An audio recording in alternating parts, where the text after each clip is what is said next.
These are the 10 most popular mods of the last month for Project Zomboid Build 42. Kicking it off with neat building plus more buildings. It wouldn't be a true showcase if there wasn't a mod made by Rocco, and this could be his best one yet. It adds a new and improved minimal building menu with an incredible amount of new building recipes. Much like his other mods, this is very clean. You can move it around wherever you'd like. You can resize it also. You can change the grid layout or list layout. And of course you have all the different categories along the side with nice little icons as well. I like that it's pretty small and compact. Like you could leave this open whilst building, and when you want to use it, you hover over and it opens up the panel. It does also have group recipes. As you can see, we have the gravel floor, and you can actually click to select through and change the shape of them, which saves all these extra recipes cluttering up the list. The Indie Stone should definitely take note of that one. This alone would be a great mod, honestly, but of course he's gone above and beyond and added over 100 new building recipes. I'd rather not have to lay them all out on the floor, so here's a few photos from the mod page, which showcases a bunch of the new walls, doors and windows, which look great. We also see a whole variety of new staircases and a bunch of miscellaneous stuff. Now all of this is going to mean you can make a much better base than you could before. Instead of a plain wooden shack, you can actually build a nice house with this. I really like some of these fences, and there's good variety too. You can also see this icon here, which I'm assuming is grouping. Yeah, nice. There's also icons for showing whether it will consume or return the items. So to actually build this stuff, you just need to double click, and that's where you'll see the new construction grid system, which looks very nice. I also like how the bar minimizes here instead of completely disappearing like the base game one does. And there we go, I've built an incredible new home. Fit for a king. Anyway, I could be here literally all day building and checking out the brand new stuff, but I'll leave that fun up to you. But don't go anywhere just yet, because now we have number 2, which is Ain't That a Kick in the Head, which is inspired by an opening in Fallout New Vegas. And it adds 2 traits to spice up your game. Headshot Survivor, which gives you 8 points. You awaken with a dreadfully sore head. Pure agony burns as you rub your bandaged forehead. Then you remember, you got shot in the head, but survived. That bullet is going to need to come out sooner or later. But if that's somehow not bad enough for you, and you're a real masochist, you can get a real kick in the head, plus 10 points. Agony, pure agony. Is my blood? Something hit me, a gunshot, muzzle flash, then darkness. That's right, I was shot at. My head reels in pure pain, but death did not claim me, yet. This floor is comfortable. I'm not sure I want it to be my final resting place. I better stop this bleeding, and quick. We can worry about the bullet later. So if English is your first language and you didn't understand that, you spawn with a bullet stuck in your head, plus a deep wound. You've got no bandages and it's bleeding. So you'd better rip those clothes off real quick and make some bandages. Alright, let's quickly spawn in and see how bad it really can be. Okay, we are bleeding. We better rip my top off real quick. Health's going down fairly fast, but it's not unmanageable. We're fine. Oh no, we are still bleeding. That's not good. Okay, it seems to have stopped around there. And the mod page says, when you first spawn, your health will tickle down to your new max, which will reduce your combat effectiveness and ability to aim. Damn, so I guess you're stuck at 40-45% health. Well, if you're a sicko and like a challenge, give it a go. But real quick, only 4% of you guys are actually subscribed, so if you are enjoying this video, please consider hitting that subscribe button. Now for number 3. Water pipes, aka plumbing. We all know farming can be a bit of a pain in this game, but this makes that so much easier, allowing you to pump water from lakes, rivers or wells, and build sprinklers to irrigate your crops, making it a nice hands-off approach to growing some food. You can install valves and flow meters for full control, and there's unlimited pipe length so you can connect anything to anywhere. It's not just good for farming, you can also supply entire buildings with running water, which is a huge quality of life upgrade. So it actually seems pretty in depth and you can go kind of crazy with it, but I'll quickly try a simple setup to test it out. So first you need a generator, and then you can build a water pump and the tile directly next to a clean water source. Then you lay down the pipes from the pump to a building or a barrel, and then you can add sprinklers for crops, valves for control, and flow meters for monitoring. The flow meter is currently playing an alarm sound, and that's because this is actually turned off. So right click, turn on. We should have water any second. There we go. Oh, right in my face. 12 liters per minute. Decent flow.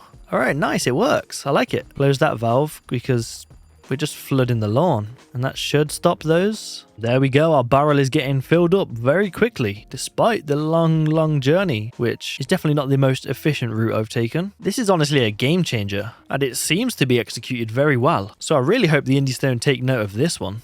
And we could of course expand this network in any direction we want, as much as we'd like. I am a big fan of this one. I can definitely see why it's so popular right now. Number 4 is the 91 Ford Ranger, which is of course by the GOAT Ki5. It comes in 5 variants: the single cab, super cab with both bed sizes, and a police variant. There's 3 front bumpers and a rear bumper with 2-tiered protection. It's fully animated with a visible interior and character. All of the parts have 3D objects. There's armor protection, and it just looks very nice. There's truly not much else to say. If you're familiar with Project Zomboid mods, you will know about Ki5 and his car mods, as they're probably most definitely the best on the market, and this one is no different. Therefore, I see no reason why you shouldn't add this to your game.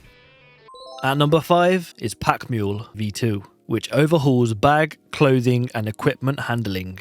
Mule is split into 3 submods. Each can be used as standalone mods, or all 3 may be used together. Every feature of the mod can be turned on or off in the sandbox settings, and here you can see everything it adds. There's a load of new slots for slings and satchels, wallets and pouches, canteens, watches, bracelets, and ear protectors. It allows you to repair hunting vests, adds coveralls with jackets, put lanterns on your belt, which is a big one in my opinion, a pen light on your webbing, welding torch on your back, and makes magazine limb armor researchable. Moving on to the vest section, which gives the hunting vests usable pockets. You can also turn it on so they cannot acquire holes, and also adds 2 new attachment slots to those vests. And we also have the bag section, for a golf bag slot, duffel bag slot, and rifle case slot, all of which can be worn at the same time as backpacks. And then also adding webbing to the different backpacks. If you don't know what webbing is, it basically allows you to attach things to the straps of your backpack, such as a canteen.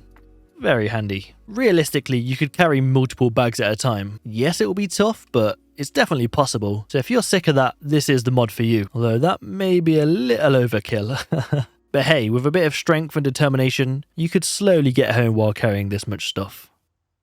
Next up is Zombaroid, which allows you to find or start with a Polaroid camera, scavenge for film, and capture memories of your playthrough. Each photo you take is a real, in-game screenshot that can be viewed right in the game. Document your base, hordes, or prove you actually made it to Louisville. Perfect for roleplay, storytelling, or just a touch of nostalgia. If you'd like to start with a camera, you can spend 1 point and take the Polaroid enthusiast trait, and you will spawn with this beautiful Polaroid camera. Simply right click and take Polaroid photo.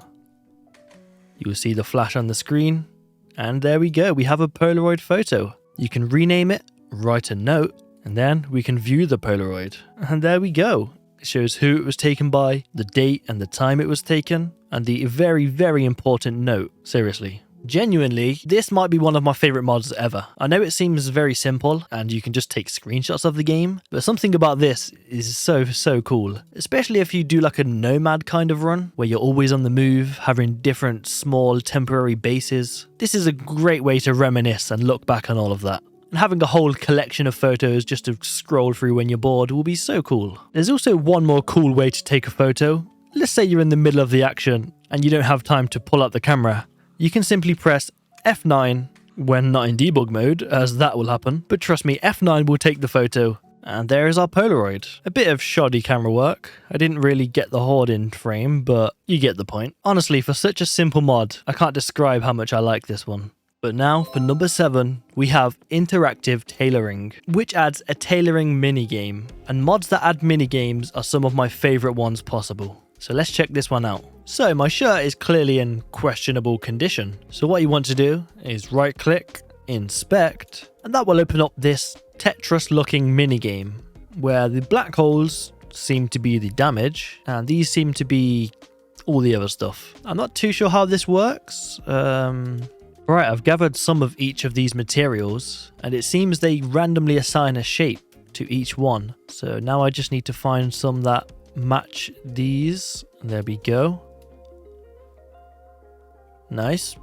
Increases scratch defense and bite defense. Bonus XP because it fits well. Okay. Does that mean you could bodge one into it And although it doesn't fit well, oh, you could, okay. So that works, just less XP. But of course, we want as much as we can get, so there we go. Nice, very simple, but it definitely does the job. It's not like a super in-depth, really fun to play minigame, but it's definitely better than what we have right now. And I must say, this is some great fashion. Honestly, I'm all for adding minigames to this game. Like, as many features as possible with minigames would be better in my opinion. Not to the point where it's annoying and overkill, but for simple little things like this, I think it's great. At number 8 is SCP-1 When Day Breaks, where sunlight becomes deadly. Unprotected exposure will melt you within seconds. Stay in the shadows or keep your body fully covered to survive.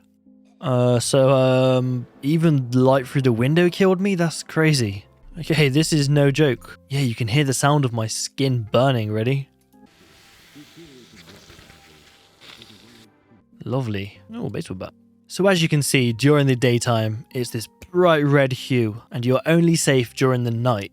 The only way to be protected is hiding out in rooms with no windows, or being fully covered by clothing. And I mean fully covered. With a hazmat suit definitely being one of the better options, but they're not exactly easy to find. So you might have to make do with what you can find, or just become a vampire and only come out during the night. So it's 10 AM and I'm perfectly safe in this. As soon as I remove this though, it can take between 1 and 6 seconds until lethal damage, and the damage rate depends on how much sunlight is on the tile the player is standing on. Now I am right in the middle of the street, so I expect an almost instant death. Maybe not when I'm invisible.